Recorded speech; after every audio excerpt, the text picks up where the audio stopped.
None of us like cracks in our woodworking projects, especially if you're working with live edge slabs. My favorite way to fix them is a bow tie inlay, and it's an extremely easy process to do. In this video, we're gonna take it a step up from the one I did 4 years ago, and we're gonna go 2.0, inlays in inlays. Let's go. So if you're wondering why the hell do we need to do this, it's because when you look at a crack like this, what's gonna happen is this wood expands and contracts this way. And as it does that, that crack opens and closes, and it keeps crawling, and it also comes out of level. So what you see in a lot of woodwork, and it's actually a really nice visual aspect of a project, is an inlay to keep those things from moving apart. So essentially you just want to have some shape that's wider at the sides and more narrow in the center to keep it from pulling apart. So that's what we're going to do here. So the first thing you're going to want to do is choose a contrasting wood. We've got a walnut slab and its best friend, maple. I like that combo. A lot of people like that combo. So we're gonna use maple for the inlay. Now you want the maple to be like 1/3 to 1/4 of the thickness of your slab. If it goes the entire thickness, or if it gets too thick, thickety thick, then you're gonna have to worry about expansion and contraction in your actual bow tie itself. So come on in. The next thing you're gonna wanna make sure you're taking into consideration is where your grain is going. You wanna make sure that you're drawing your bow tie with the grain, not against the grain. It'll crack if you draw it against the grain. All right, so I'm gonna put the bow tie in this area here. So I wanna get, it looks about, if I go to 4-inch, let's go with a 4-incher. This is all gonna be preference to yourself. We're gonna start out, let's say 1.25 inches, and I would use a pencil if I wasn't trying to make it look good on camera. Okay, 1.25 inches. Then we're gonna come into 2 inches. Find the center. Now, I personally typically don't really care about the angle, but if you're a stickler for stuff like that, you're gonna maybe wanna shoot for, say, an 8 to a 15-degree angle, somewhere in that ballpark. You can use a bevel gauge. We'll give that a shot. That's math. What's calculus? You can see 15 can get super dramatic.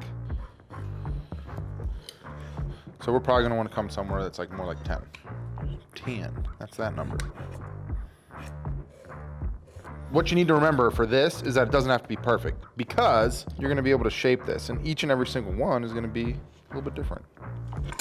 Cool, like math. Here's how I make them, if you don't wanna use math. Same concept, go on the top there. Then again, you wanna create your length. Okay, 1.25 inches. Then I'll come in, myself a center line, mark it in 5/8. You prefer to cut these out first, but not a big deal. Or 1.25 inches. Bring that in 1/8, that's gonna be 7/8. You can just find your corners and connect the dots. You don't need the bevel gauge, see? So using a crosscut sled, you need one. I got a plan for this one. Link down below. Cut your lengths. Rip your width.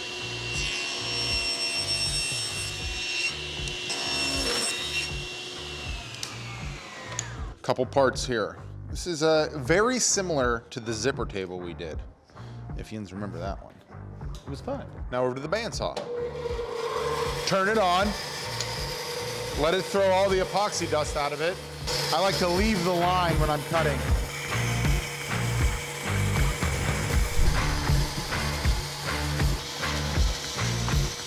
All right, now we're over at the table saw. This is another way to cut them. You're gonna set your blade to the angle you chose. We're still at 10 degrees. We're just gonna set our bow tie right to the edge here and let her cut. We're gonna keep it right under that height. That way we can finish that cut by hand and keep it nice and safe. So, lining up the edge of my bow tie, clamp it in, clear.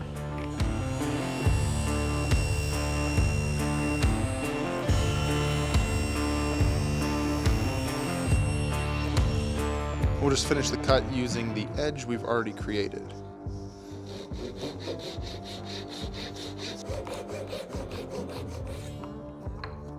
You can do the same thing on the bandsaw.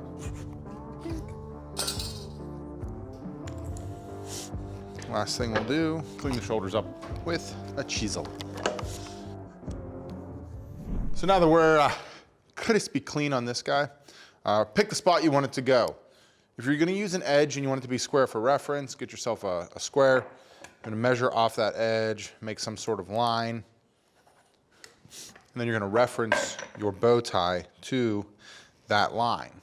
Make sure that it's nice and square to the edge of your table. We don't care for this look, the look we're going for on this slab. And I'm gonna use blue tape to show you guys a little trick here. So, that looks pretty good.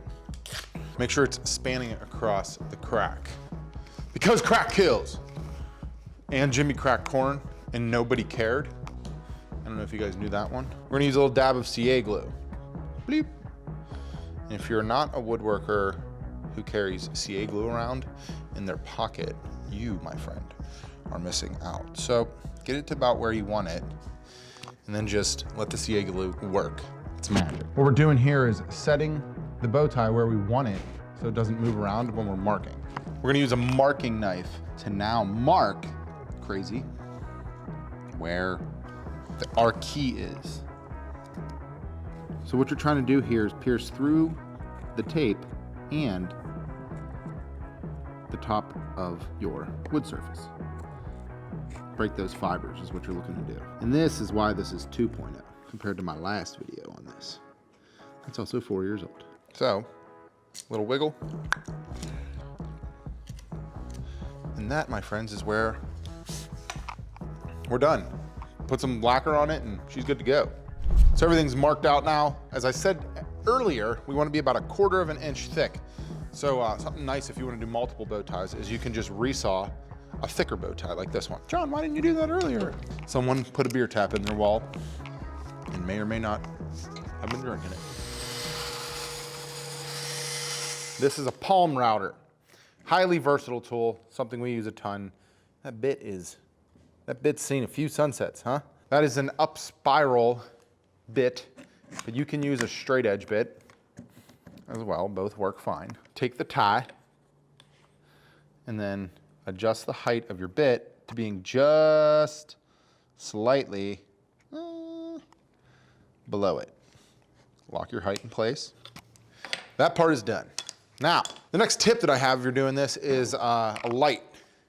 It's kind of hard. This router itself has a light inside of it, so I don't need it. But if your router doesn't have one, you want to take a little light like this, shine it across the surface, so that way you can see. So when you're coming down into the cut, it's not dark. Because when it's dark, it's hard to see. So weird. Unless you're a bat. And if you're a bat, you probably shouldn't be woodworking. I don't think they have thumbs. Yeah, they definitely don't. So we're gonna take the router, turn it on, and then plunge it down into the pocket that we're gonna cut here. You wanna come up to, but not go over your blue line. The blue tape makes it super easy to see. And then when we remove it, you're gonna have a nice crispy line where you can chop down and clean it up with your chisel. I stole this tip from actual professional woodworker, Mike Pekovich.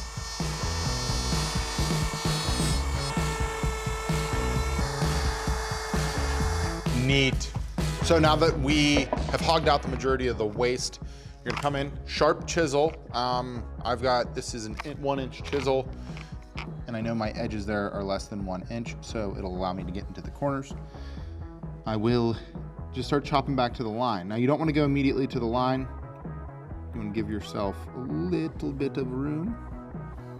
Just leave a little bit, and that's why the blue tape makes this so much easier.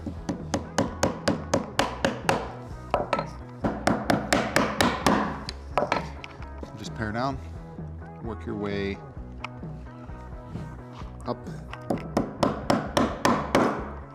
When you're with the grain, it pairs a lot easier. See? So be careful.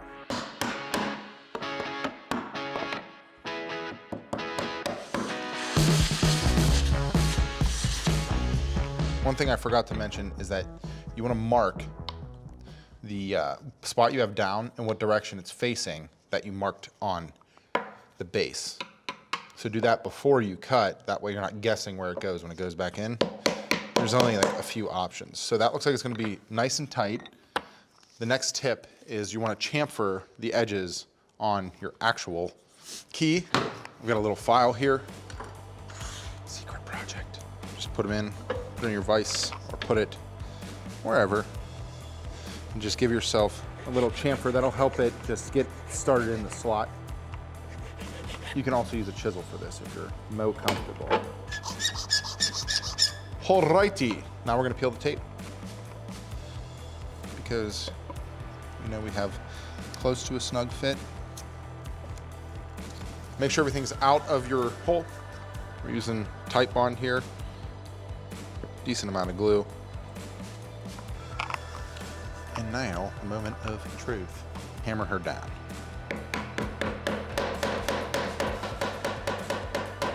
All right, from there you're ready to sand. If you take the dust collection, or if you don't use dust collection on your sander, take it off or make sure it's not there. Because what's gonna happen when you start sanding this is if there's any cracks or voids, it'll leave them on the surface and it'll kind of fill them in. You'll see in a second.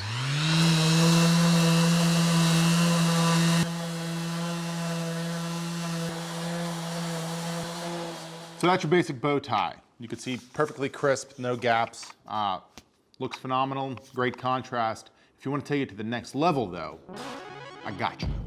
All right, real quick, I want to send a huge thank you out to Woodcraft for sponsoring this video.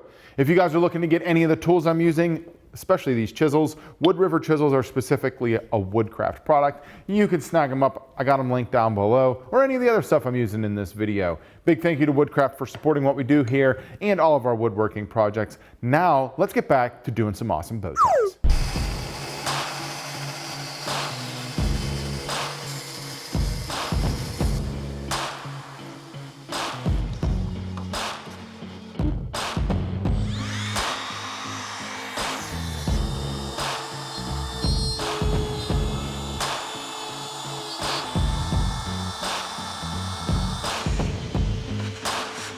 So here's the one cool thing about learning this freehand and not using a jig is that once you develop this skill, you can literally inlay anything. So we're gonna get a little fancy on this one. We're gonna inlay the inlay.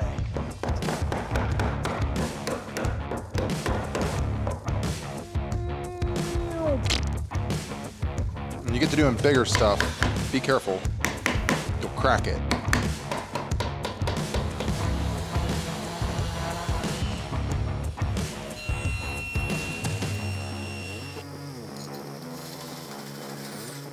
All right, so now we're going to inlay the inlay. And this is, we're gonna go back to how I traditionally do these just because I need to be able to see where I'm lining this thing up. Gave myself some marks there. So I set the depth on the router on this one to leave a little bit proud. That way we're not going the entire way through the existing inset, and I can use a plane, hand plane, to bring it down and then sand the thing final. So instead of letting us spray, let us route. So now that I'm plunged in, I'm gonna run up to this line, and what you'll see here is it'll kind of poof. So I'm gonna just get as close to the line as I can. Same concept as if you had the blue tape.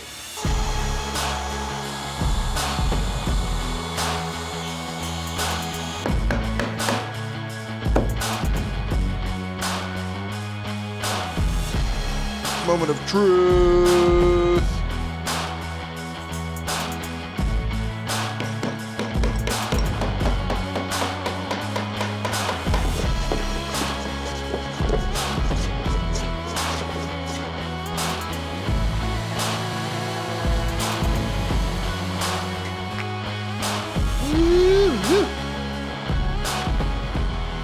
I would say that that looks much better than a crack. I don't know about you. So if you guys like this video, let me know.